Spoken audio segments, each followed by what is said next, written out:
Hello and welcome to PH Biology. This one's a little bit different because paper 2 has a habit of asking extended response questions, i.e. 6 markers or more. And that doesn't just want a definition. They want you to explain a mechanism, evaluate the impacts and land on a judgment.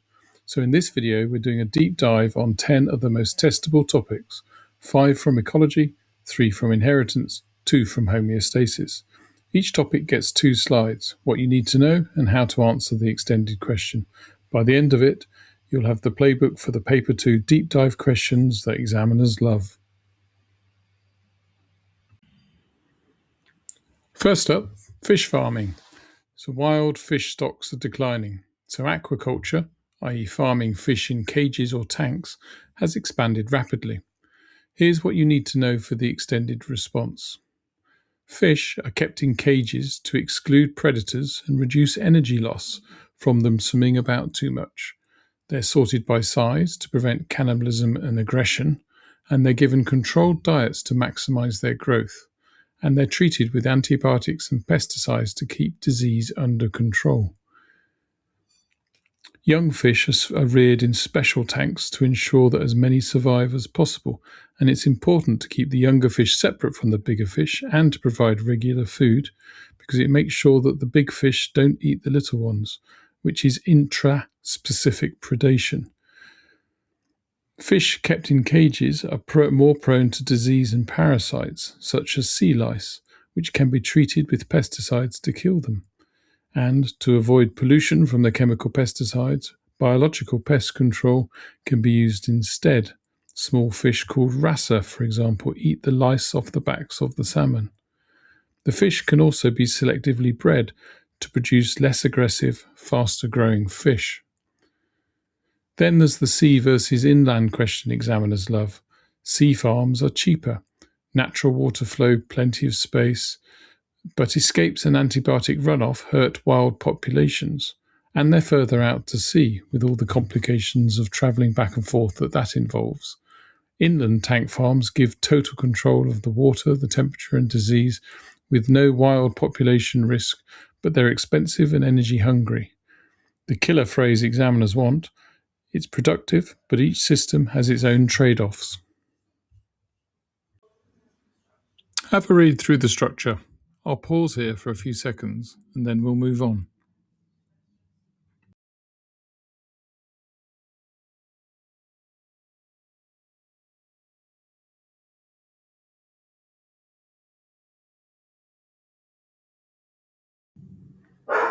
Next, deforestation. Forests are cleared for cattle, palm oil, rice paddies, and biofuels. 2 things happen. 1. Carbon stored in the trees is released when they burn or decompose.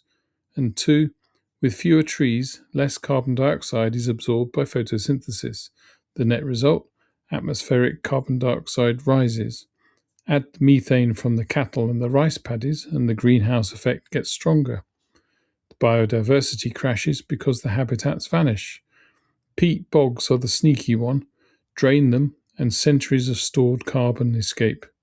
For the 6 marker, remember to connect deforestation to the greenhouse effect, then finish with a mitigation like reforestation or sustainable land use.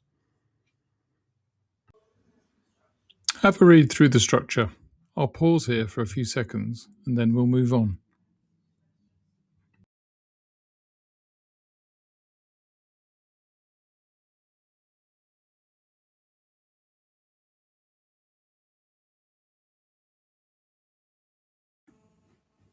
Global warming and biodiversity.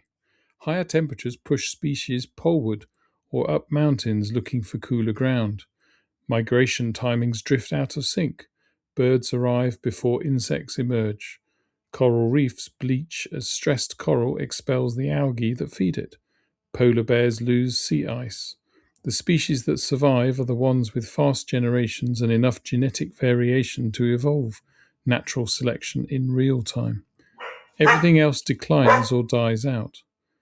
For the 6 marker, pick a named example: polar bears, coral, migrating birds, and link the mechanism through habitat, food supply, or reproduction. End with the net effect: biodiversity is falling faster than species can adapt. Have a read through the structure. I'll pause here for a few seconds and then we'll move on.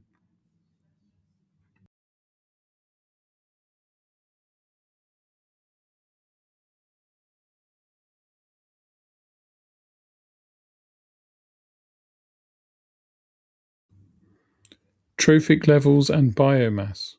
The rule to remember: only about 10% of biomass passes to the next level. The other 90% is lost, mainly as heat from respiration, waste like feces and urine, and parts that can't be eaten. That's why food chains rarely go beyond 4 or 5 levels. There's just not enough energy left. If a question asks you to calculate biomass efficiently, use biomass in the next level divided by biomass in the previous level times 100. And the real world hook: eating plants directly is far more efficient than eating meat because you cut out a trophic level. Same land, more mouths fed. Have a read through the structure. I'll pause here for a few seconds and then we'll move on.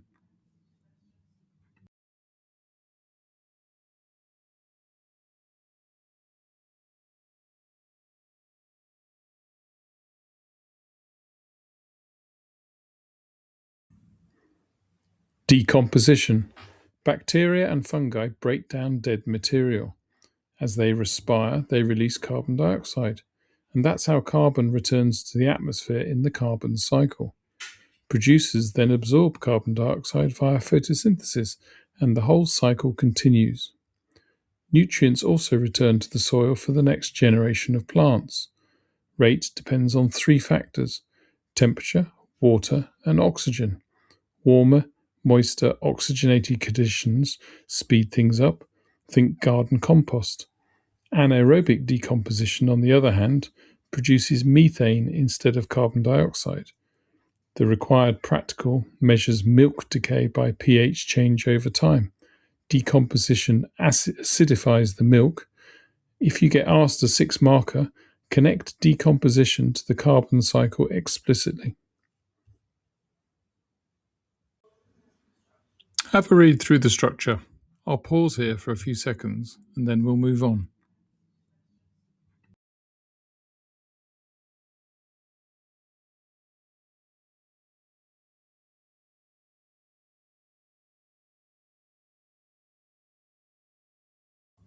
Cloning. Plants first. Cuttings are cheap and simple. Tissue culture is more complex but produces many identical plantlets from a tiny tissue sample. Now, animals. Embryo transplant splits a young embryo and implants each half in a surrogate. Adult cell cloning, the Dolly method, is more advanced. Take the nucleus from an adult body cell, put it in an empty egg, shock it into dividing, and implant the embryo in a surrogate. Uses: mass production, medicine, saving endangered species. The trade off: clones have no genetic variation, so a disease that kills one kills them all.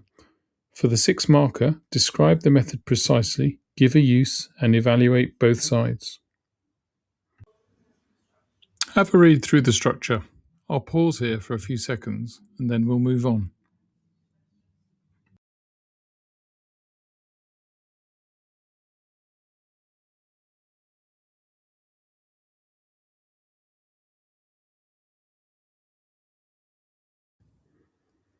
Selective breeding versus genetic engineering. Selective breeding is what farmers have done for thousands of years. Pick the parents with the best traits, breed them, repeat. Slow but proven.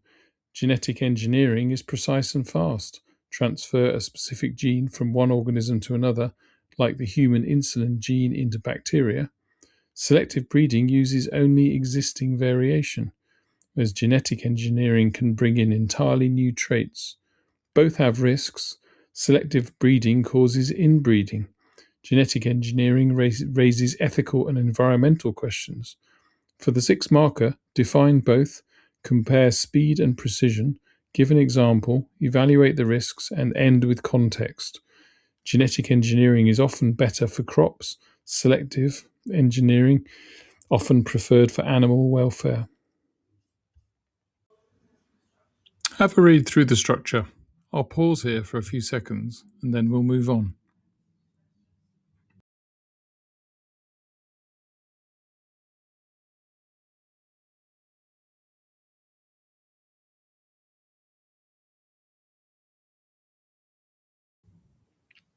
Antibiotic resistance and MRSA. This is one of the most testable paper 2 topics because it's natural selection in real time. A random mutation gives one bacterium resistance. When we use the antibiotic, non-resistant bacteria die. The resistant one survives, reproduces, and passes the resistance gene on.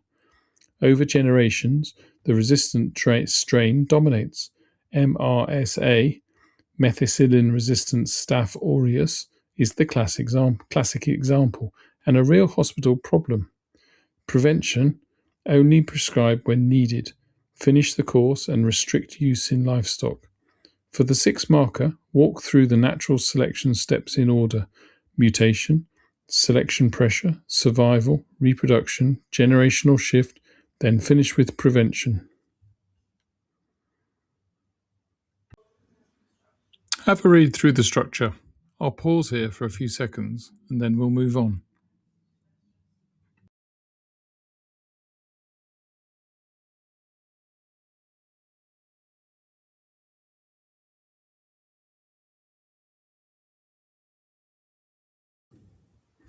The kidney. Kidneys filter blood to remove urea, excess water, and salts. The filtration happens at the glomerulus under high pressure. Small molecules push out. Then, selective reabsorption puts back what's needed: glucose, useful salts, the right amount of water controlled by ADH. If kidneys fail, there are 2 options: dialysis, a machine that filters your blood 3 times a week, 4 hours each time, and a transplant, a donor kidney, but you need immunosuppressants for life. For the 6 marker, compare the pros and cons and land on transplant as preferred if a donor is available. Dialysis, meanwhile. Have a read through the structure. I'll pause here for a few seconds and then we'll move on.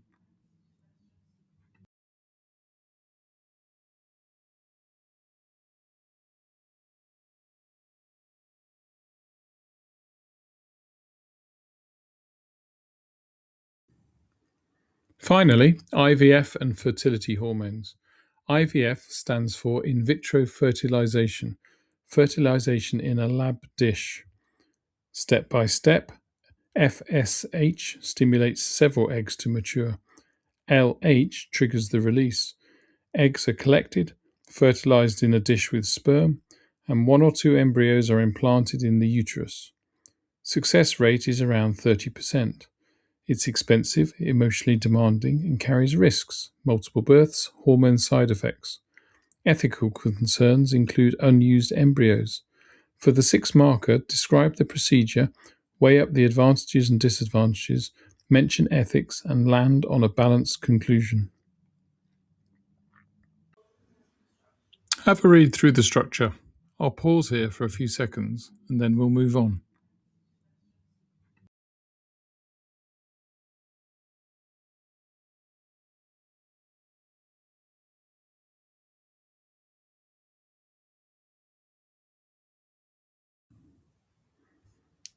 So there you have it. 10 paper 2 topics that regularly show up as extended response questions, and the pattern's the same every time. Identify what's happening, explain the mechanism, evaluate the trade-offs, and land on a balanced conclusion. If you want to lock this in with practice questions and worked answers, grab the matching PH Biology Paper 2 Deep Dives Mastery Workbook, plus our full range of mastery workbooks across maths, physics, biology, and chemistry at phmaths.com. Simple explanations, serious results. See you next video.